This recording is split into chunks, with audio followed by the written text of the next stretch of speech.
বৰপেটা সত্ৰত পালিত দৌল মহোৎসৱৰ আজি ভৰ দৌল।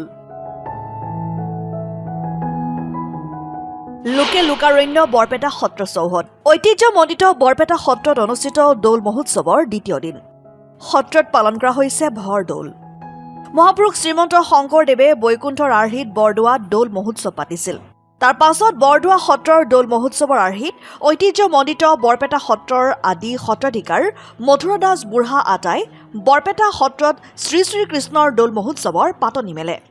বৰপেটা সত্ৰৰ দৌল মহোৎসৱৰ আজি ভৰদৌল।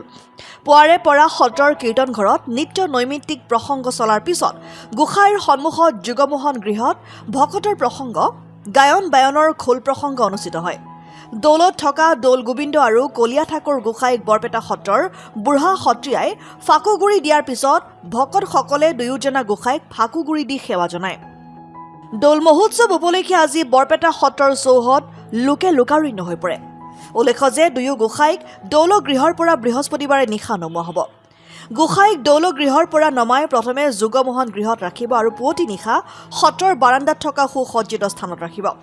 শুকুৰবাৰে অনুষ্ঠিত হ'ব বৰপেটাবাসীৰ প্ৰাণৰ উৎসৱ সুৱেৰী।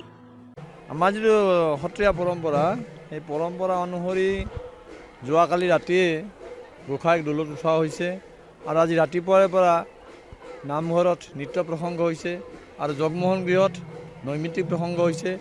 নৈমিত্তিক প্ৰসংগৰ পিছত পাঁচটা ঘোষা গোৱা হয় আৰু তাৰপাছতে গায়ন বায়নৰ 5টা গীত গোৱা হয় আৰু সেই গীতৰ শেষত বুঢ়া সত্ৰীয়াক আমন্ত্ৰণ কৰা হয় গোসাঁইত ফাকু দিবৰ কাৰণে, কাৰণ বুঢ়া সত্ৰীয়াই গোসাঁইক ফাকু দিয়াৰ আগতে কোনোৱে ফাকু দিব নোৱাৰে আৰু সেইকাৰণে বুঢ়া সত্ৰীয়াক মাতি নি তাতে বহোৱা হয় আৰু তাতে পূজা কৰা হয়। দুজন পূজাৰী থাকে আৰু বুঢ়া সত্ৰীয়া সেই পূজাটো কৰে।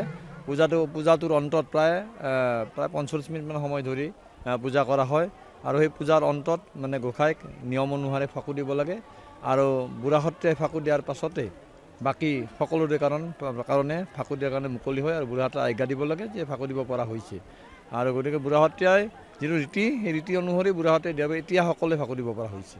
সমগ্ৰ অসমীয়া জাতিটো অসমৰ মানুহখিনিক যাতে মানে সৎভাৱে থাকে আৰু মানে ভগৱন্তই যাতে সকলোকে কৃপা কৰে তেনেকুৱা মন্ত্ৰবোধ কৰিও কোৱা হয়। সমস্ত মানৱ জাতিৰ মংগলৰ কাৰণে লগতে অসম তথা ভাৰতবৰ্ষৰ বিভিন্ন প্ৰান্তৰ মানে লোকসকলৰ কাৰণেও মংগল কামনা কৰা হয়। গোসাঁই দৌলত যেতিয়া ফাকু দিয়া হয়, ফাকু দিয়াৰ আগতে মন্ত্ৰবোধ কৰি তেনেকৈ কোৱা হয়।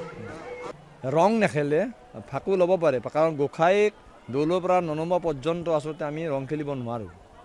আমাৰ এতিয়া আজিৰ পৰম্পৰা নহয়, মানে শতিকাজোৰা পৰম্পৰা, প্ৰায় 450 বছৰ ধৰি এই পৰম্পৰাই চলি আছে যে গোসাঁই দৌলত থকা পৰ্যন্ত কোনোৱে ৰং সানিব নোৱাৰে, ৰং খেলিব নোৱাৰে। যদিও আজি নতুন প্ৰজন্মৰ কিছু বাহিৰৰ পৰা অহা মানুহে বা ল'ৰা ছোৱালীয়ে মানে কাইলৈৰ পৰা ৰং সানিব, আচলতে এইটো নিয়ম নহয়। সম্পূৰ্ণ সত্ৰীয়া নিয়ম ভংগ কৰি তেওঁলোকে কৰি আছে।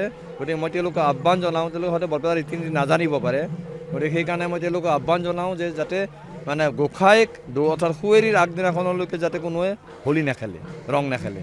যেতিয়া আমাৰ মানে হেৰি উঠে, যেতিয়া দৌলত উঠে, যেতিয়া ফাকু দিয়া হয়, ৰংগে ফাগু খেলে চৈতন্য বনমালী হে, ৰংগে ফাগু খেলে দুহাতে ফাল গুৰ গুণ্ডা হিংসন তমুৰাৰী,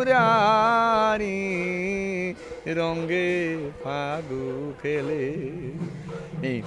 গতিকে এই দৌল গোবিন্দই যে সেই বৃন্দাবনত ফাকু খেলিছিল, সেই ফাকুৰ আৰ্হিতে স্কন্দ পুৰাণৰ বিৱৰণ অনুসৰি আজি সমস্ত স্কন্দ পুৰাণৰ আৰ্হিতে মন্ত্ৰপাঠ কৰা হৈছে আৰু এনেধৰণে আমাৰ মানে গোসাঁইক ইফালে শংকৰদেৱৰ গুৰেখা বন্দনৰ গীতৰ মাজেৰে আৰু আনফালে স্কন্দ পুৰাণৰ মন্ত্ৰৰে আজি উচ্চাৰিত হৈছে, পবিত্ৰ পৰিৱেশ এটা হৈছে, তাৰ পৰা ফাকু দিয়া হৈছে। News desk report N24 Assam.